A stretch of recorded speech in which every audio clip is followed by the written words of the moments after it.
Everyone, welcome to today's tip. So this is one of our guest tips, and I've invited along Gordon Kedslie from Cobry. Hi, Gordon. How are you? Hi, Brian. I'm good, thank you. How are you doing? Yeah, I'm good, thanks. So as you know, we turned 10 in July, and people are coming out of lockdown as well. So we thought we'd combine the both and celebrate and advise people through July by offering a tip a day every day in July. So rather than hearing us every day, we thought we'd invite some others along that can offer some tips on their own field of expertise. So thank you for giving up some of your time to contribute to this. Before we start, do you want to tell everyone a little bit about you and Cobry and what you guys do? Yeah, sure. Thank you. So Cobry we are Google Cloud partners. We're based here in Glasgow, and we primarily help organizations make the move to the cloud with GSuite. And so we handle the technical aspects of migrating, configuring their setup, providing training and change management, and then support them afterwards to make sure that they make the most of all the tools that are available within GSuite. Yeah, good, nice, and known you guys for quite a wee while now, so it's a great service. We use GSuite ourselves and only scrape the surface of it every time we speak to you. You learn more about it that we didn't know. So that's good to hear. Hopefully, this morning's tips will be of use for you as well. Yeah, hopefully. So on that, you've offered a couple of tips, so I'll just leave the floor open to you to go through them then. Yeah, sure. So looking to keep it kind of on the areas of kind of digital marketing and things like that, and how the tools could be used in those sort of use cases. One of the first tips that we're going to have a chat about is using Google Calendar for creating your marketing schedule and making sure that your whole team knows about any campaigns that are ongoing, and can get involved with anything on social media that's maybe going out for them to engage with. So of course, more engagement you get, more exposure you're going to have and things. So it's good to have everybody kind of on a level with everything that's going on marketing wise. So the first tip that we've got is about how to create a shared calendar within GSuite. So we've got a screen recording of kind of going through the processes here. And basically what you can do is create an additional calendar in Google Calendar and make that available for anybody in the organization to see. And you can have that so that it pops up in their other calendar section, and customize it so that it's set to be nice and clear, a good title like marketing calendar, and then create the permissions to be anybody can see all of the details, but not necessarily edit. You would keep those edit functionalities for maybe the marketing manager or whoever's involved in the marketing team that would be updating it, and adding in any links or anything like that to the calendar. Within that, one of the best practices I would say that you want to use for the calendar is when you're making an event in this calendar, you want to, rather than set it to a specific time for when any of the posts or any of the kind of campaigns are going to go out, we would recommend that you set it to an all-day event, because that means that the calendar event is going to appear right at the top of the date for everybody, and they're not going to miss any kind of important kind of campaigns kicking off. Typically, if you were to set it with a specific time, and maybe that person already has a busy calendar themselves, that event is going to be tucked in below, like a lot of the other ones, so they maybe miss it, or they won't have a good clean overview of the schedule for these sorts of campaigns. So we share calendars ourselves for some things, and exactly that we've had a problem with. So depending how you zoom into calendars on your phone, you don't see the full day. So if you've scheduled it from 8 till 9, you miss it. So we found ourselves blocking out the full day for certain things. So good advice.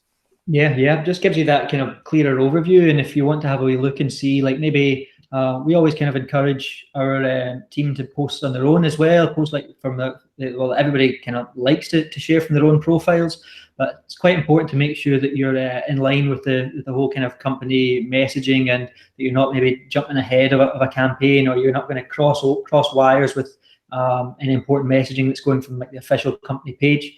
So having that clean oversight of everything that's going on is really helpful, just like at a glance. Okay, thanks for that. No, that was a good tip. I like that. We use calendar ourselves, so that's useful. And you said there was a second tip as well?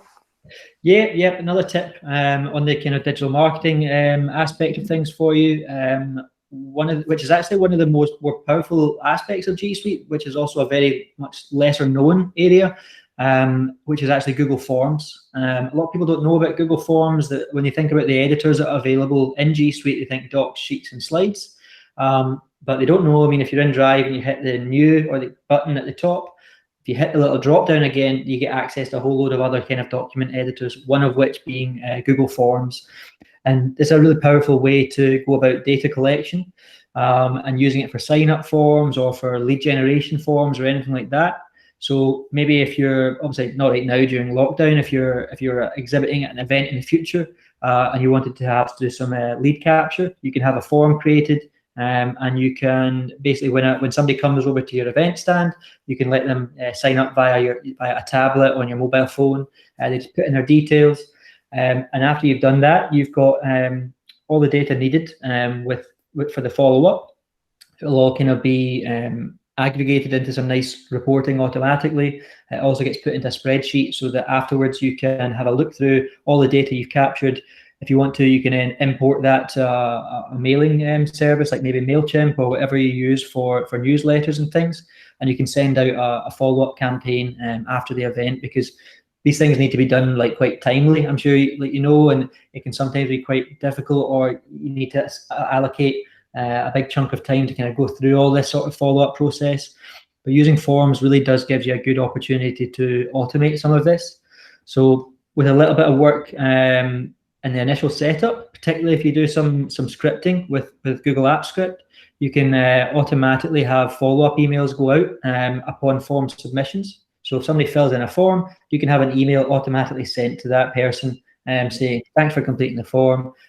Here's some of our services. It was great to meet you. Get in touch at some point, blah, blah, blah. So taking that kind of admin task off your hands when you're already going to be very, very busy dealing with the events is a pretty nice tip to kind of streamline things.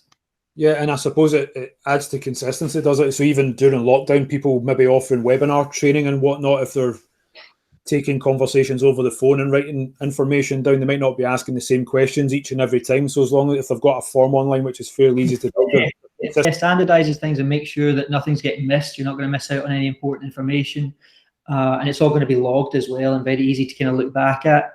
And make sure that you're following up with any important leads or anything like that. So,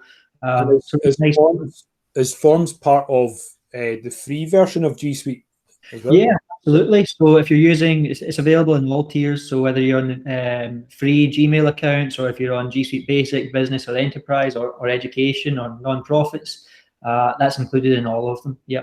That's good. I hadn't realised that. We've looked at Forms a few times and not always got round to use it as much as we know we probably should be using it. But we know a lot of people that we've done work with that are looking for form builders for things like surveys or sign-up forms, and they debate which one to use because there's different costs. So if they're already on GSuite or sign up to GSuite, it's something they would have access to. Absolutely, absolutely. I mean, it is just like some other tools that you may be familiar with, like SurveyMonkey that you say. But it's free, it's totally included, and I would argue the features are better, or at least the integrations there and what you can do with it once you get the data in are fantastic. One of the things that we've been able to do with it, which takes a little bit of customization, is you mentioned webinars earlier. When we were hosting some of ours, we just used a Google form as the sign-up page. So when people put in the data, enter their data, they hit a checkbox for which event or which webinar they wanted to sign up for. And as soon as they hit submit, they're automatically invited to an event within Google Calendar. And that event will host a meeting link for Google Meet. And that's what we'd be running our webinars on. So it totally streamlines everything, takes all the admin work off us. After we do the setup, everything else happens automatically. And then when it comes to the date of the webinar, we just hop on and everyone should hopefully be there with a wee reminder email just to make sure maybe. No, that sounds good. So that's two really good tips. So better use of Google Calendar for social content and planning, and forms for taking sign-up information for events you might be running. I think those will both be useful for the people that are listening to this series of tips. So thank you very much to you and the team at Cobry for taking your time to contribute to this. So yeah, cool, man. Thanks very much. It's very kind of you.